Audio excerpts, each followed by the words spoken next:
ضروری ہے آنے والے نسلوں کے ایمان کی حفاظت کے لیے، بہت ضروری ہے اہل سنت والجماعت پر اپنی آل اولاد کو قائم رکھنے کے لیے۔ ورنہ یاد رکھیے آپ نے تو زندگی جی لی، لیکن آپ کی جو اولاد ہوں گی، آنے والی جو نسلیں ہوں گی، وہ سیدھے راستے سے بیٹھ کر برے راستے کی طرف چلے جائیں گے، باطل فرقوں کا وہ نمائندہ بنیں گے، اپنا عقیدہ خراب کریں گے، اپنا ایمان تباہ و برباد کریں گے۔ اس لیے ہمیں چاہیے کہ تمام لوگ جاتے ہیں قبرستان، ہمارے پاس دلیل کیا ہے کہ قبرستان جانا چاہیے، اس رات میں جاگ کر عبادت کرنا چاہیے، اس رات میں ہمیں ذکر و اذکار میں گزارنا چاہیے، اس رات کی تعظیم و تکریم کرنا چاہیے۔ آپ کے پاس اس کی دلیل ہونی چاہیے، تاکہ جب کوئی معترضین اعتراض کرے کہ بتاؤ تم جو یہ عمل کرتے ہو یہ دلیل کہاں ہے، بتاؤ تم جو یہ کام کرتے ہو، فاتحہ درود کرتے ہو، حلوہ پکاتے ہو، موم بتیاں جلاتے ہو، چراغاں کرتے ہو، روشنی کرتے ہو، لائٹیں لگاتے ہو، کون سی حدیث میں ہے، کون سی کتاب میں حدیث کی کون سی حدیث ہے وہ ذرا بتائیں تو صحیح۔ لیکن اہل سنت والجماعت کے عوام میں سے اکثر و بیشتر کا حال یہ ہے کہ انہیں کوئی معلوم نہیں، پوچھ لیا کہ حدیث کی کتابوں کا نام یاد نہیں، کوئی حدیث ہمیں متن کے ساتھ یاد نہیں، کوئی حدیث راوی کے نام کے ساتھ ہمیں یاد نہیں۔ کیا جواب بنے گا؟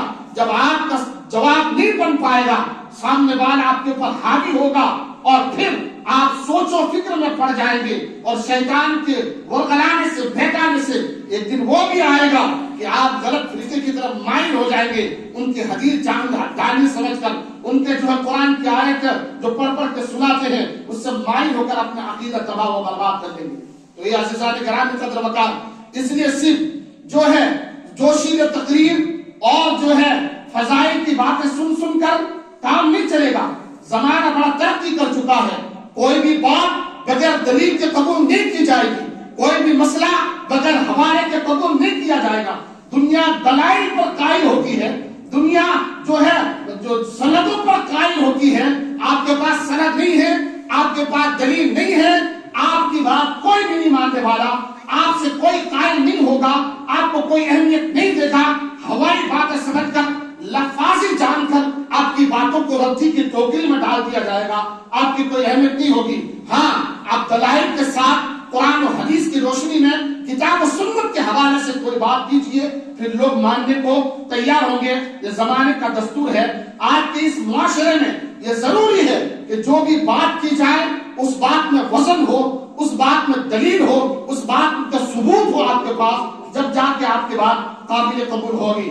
اے عزیزان کرام قدر وقار، فضیلت کی بات کروں اور اگر میں یہ تقریر کرنا چاہوں تو ساری رات بھی آپ سنتے رہیں گے، میں بولتا رہوں گا، لیکن اتنا اثر نہیں پڑے گا جتنا کہ آپ کو کتاب و سنت کے حوالے سے میں بتانے کی کوشش کروں۔ ورنہ صرف اگر لفاظ کیا جائے ساری رات کم پڑ جائے گی اور آپ کو اتنا فائدہ حاصل نہیں ہوگا جتنا ہونا چاہیے۔ آپ قبرستان جاتے ہیں، اپنے مرحومین کے حق میں دعائیں خیر کرتے ہیں، ان کے پاس جا کر آپ قرآن کی آیت پڑھتے ہیں، تو مجھے بتائیے دلیل کیا ہے؟ اور آپ کو بتا دوں، اعتراض کرنے والے جو ہیں، جتنے بھی بد عقیدے باطل فرقے والے ہیں، وہ کیا ہے؟ آزادی، شب برات، آزادی کی رات، بخشش کی رات، نجات کی رات۔ لیکن ان ظالموں نے آپ کو، آنے والی نسلوں کو تباہ و برباد کرنے کے لیے اس رات کا نام کیا دیا پتا ہے؟ شب برات کو تبرہ کرنے والی رات کہا حضرت۔ جیسے شیعہ لوگ تبرہ کرتے ہیں صحابہ کرام پر، حضرت امیر معاویہ پر، دیگر صحابہ کرام کے ذات پر جو ہے وہ تبرہ کرتے ہیں، اس لیے انہوں نے اس رات کا نام کیا دے دیا؟ شب برات، مطلب تبرہ کرنے والی رات، یعنی برا بھلا کرنے والی رات۔ آپ مجھے بتائیے، یہ جتنے بھی باطل فرقے والے ہیں، یہ تمام کے تمام کیا کہتے ہیں کہ ہم حلوہ پوری میں مست ہوتے ہیں، رت جٹا کرتے ہیں، ناچ گانا کرتے ہیں، اور ہماری عورتیں پھل جھڑیاں اڑاتی ہیں اور گل چھڑے اڑاتی ہیں۔ یہ کن کی زبان ہے؟ بدعقیدوں کی زبان ہے۔ میں اپنی بات نہیں کر رہا ہوں، آپ کی عورتوں کو جو ہے گل چھڑے اڑانے والی کہتی، یعنی رات میں حلوہ پکاتی ہیں، وہ محنت کرتی ہے، آس پڑوس میں بانٹتی ہے، اولادوں کو کھلاتی ہے، گھر والوں کو کھلاتی ہے، اتنی محنت و مشقت کرتی ہے، لیکن وہ کیا کہتی ہے؟ وہ کیا کہتے ہیں؟ گل چھڑے اڑاتی ہیں آپ کی عورتیں۔ اور آپ لوگ کیا کہتے ہیں؟ رات جٹا کرتے ہیں، ناچ محفل کو کون سی محفل کہتے ہیں؟ ڈانس کی محفل قرار دے رہے ہیں، تو آپ کے پاس اس کا جواب ہونا چاہیے۔ یہ طرح طرح کے اعتراض کرتے ہیں، تبرہ والی رات، ارے برات کا معنی تو بخشش اور نجات والی رات ہوتی ہے، آزادی کی رات ہوتی ہے۔ انہوں نے تبرہ والی رات کہا ہے کہ یہ رات جو ہے شیعہ مناتے ہیں، اور شیعوں سے اہل سنت والجماعت میں یہ رات آئی اور یہ باتیں آئی، اور اہل سنت والجماعت بھی اس بات کو منانے لگے اور یہ بھی شیعوں کی طرح نقل کرنے لگے، لہذا شب برات منانا شیعوں کا طریقہ ہے۔ یہ مخالفین کا اعتراض ہے۔ دوسرا اعتراض ان کا کیا ہے کہ شب برات میں جتنی احادیث آئی ہیں، وہ تمام کے تمام حدیثیں کیا ہیں؟ ضعیف ہے۔ کیا ہے؟ ضعیف ہے۔ ضعیف حدیثوں پر عمل کرنا جائز نہیں ہے، لہذا جو بھی یہ کام کرتے ہیں وہ بدعت کر رہے ہیں، وہ خرافات کر رہے ہیں، وہ ناجائز و حرام کام کر رہے ہیں۔ آپ مجھے بتائیے، آپ ناجائز و حرام کام کر رہے ہیں کیا؟ بولے نہیں۔ آپ کے باپ داداؤں نے رات عبادت کر کے حرام کام کیا تھا؟ نہیں۔ آپ کے پردادا، لکڑ دادا، فقر دادا نے یہ سب کے سب شب برات مناتے تھے، شب قدر مناتے تھے، تو کیا انہوں نے حرام کام کیا؟ تو جب اس طرح کے اعتراض ہوتے ہیں تو آپ کے پاس قرآن و حدیث سے جواب ہونا چاہیے کہ جب یہ حدیث سے ضعیف ہے اور اس رات کو منانا اگر ناجائز و حرام ہے، بدعت ہے، تو پھر بتائیے ایمانداری سے، اب ان کو جواب دینے کی کوشش کیجیے۔ میں آپ کو حوالے جات دیتا ہوں۔ سنن ترمذی کی حدیث پاک ہے، ابن ماجہ کی بھی حدیث میں ہے، اور یہ شب برات کی فضیلت بیان کرنے والے جو صحابہ کرام ہیں، ان میں تقریباً 11 صحابہ کرام ہیں جنہوں نے شب برات کی فضیلت کو بیان کیا۔ کتنے صحابہ ہیں؟ 11 صحابہ کرام ہیں جنہوں نے شب برات کی فضیلت کو بیان کیا ہے۔ ان میں حضرت ابوبکر صدیق بھی ہیں، ان میں امی عائشہ بھی ہیں، ان میں حضرت ابو موسیٰ اشعری بھی ہیں، ان میں حضرت خود مولا کائنات مولا مشکل کشا کرم اللہ تعالیٰ وجہ الکریم ہے، حضرت ابو امامہ بہلی ہیں، اور کئی صحابہ کرام ہیں کہ جنہوں نے جو ہے شب برات کی فضیلت کو بیان کیا ہے۔ اور سیاہ ستہ کی حدیث کی کتاب میں موجود ہے، ابن ماجہ میں بھی حدیث ہے یہ شب برات والی، اور ترمذی میں بھی یہ حدیث پاک ہے۔ ایک حدیث کی کتاب شعب الایمان، اس میں بھی یہ حدیث پاک ہے، جامع ترمذی میں بھی یہ حدیث پاک ہے، اور مجموع الزوائد میں بھی شب برات کی فضیلت میں حدیث آئی ہے۔ تو یہ تقریباً کئی صحابہ کرام نے الگ الگ کئی حدیثیں بیان کی ہے شب برات کی فضیلت میں۔ اب ذرا سنیے گا اس کی فضیلتیں کیا ہے، اس کی برکتیں کیا ہے، آپ کے پاس دلیل ہونا چاہیے۔ وہ کہتے ہیں کہ یہ منانا کیا ہے؟ بدعت ہے، ناجائز ہے، حرام ہے۔ ہم کہتے ہیں دلیل کیا ان کے پاس کہ یہ تمام حدیثیں کیا ہے؟ ضعیف ہے۔ کیا ہے؟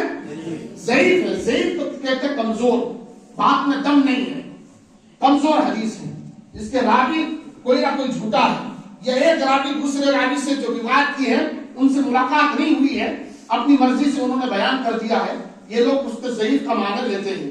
تو یاد رکھیے، اگر ضعیف حدیث جو ہے نا، وہ سوچنے کی حدیث کی الگ الگ قسمیں ہیں، حدیث قولی ہے، حدیث فعلی ہے، حدیث صحیح ہے، حدیث حسن ہے، حدیث حسن لغیری ہے، حدیث ضعیف ہے، حدیث موضوع ہے، اور کئی احادیث کی اس طرح کی قسمیں ہیں۔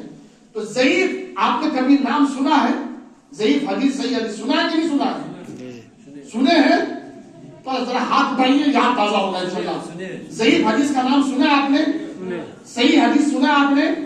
سنا ہے جی۔ اب یہ آپ بھی بولتے رہیں گے تو مجھے بھی لگے گا نہیں آپ کو سننے کا شوق ہے، اور یہ چیزیں ذہن میں بھی بیٹھیں گی انشاءاللہ تعالی۔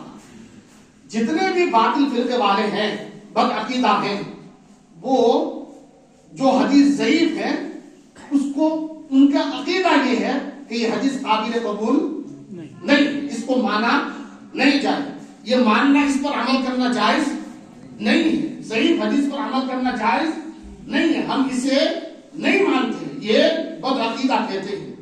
لیکن شب برات میں جتنی حدیث ہیں وہ زیادہ تر کیا ہے؟ ضعیف ہے۔ اب ہم وہ کہتے ہیں کہ ضعیف حدیثوں پر عمل کرنا بدعت ہے، ناجائز ہے، گناہ ہے، لہذا شب برات میں کوئی عمل نہیں کرنا چاہیے۔ ہم کہتے ہیں کہ ضعیف حدیثیں ہمارے لیے دلیل ہے۔ کس معنی میں دلیل ہے؟ وہ میں آپ کو بتاؤں گا۔ سب سے پہلے سنیں، آپ ہر نماز میں دعا کرتے کیا؟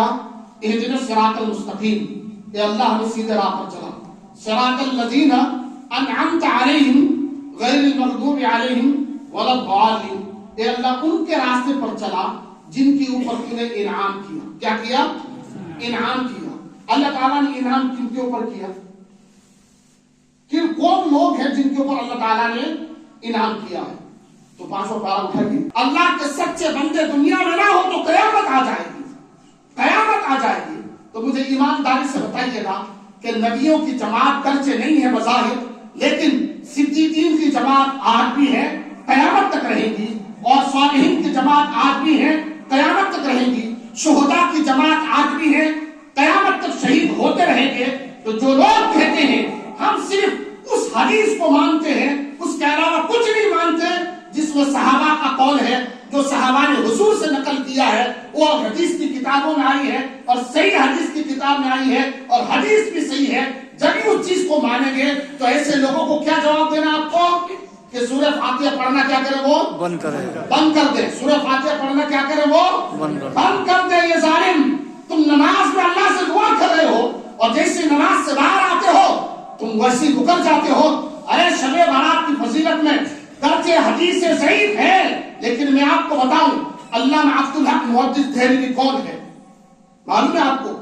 آج سے 500 سے 600 سال پرانے بزرگ ہیں، جنہوں نے حدیث سرزمین ہندوستان میں لانے والے عالم دین کا نام حضرت عبدالحق محدث دہلوی رحمۃ اللہ تعالی علیہ کی ذات ہے۔ اور آپ کی شان یہ ہے کہ ہر روز بنا ناغہ مصطفیٰ کریم صلی اللہ علیہ وسلم کی زیارت کیا کرتے ہیں، اور آپ کو کوئی بھی فرقہ جھٹلا نہیں سکتا ہے، کوئی بھی نہیں جھٹلا سکتا ہے، کیونکہ حدیث آپ ہی سے لی گئی ہے۔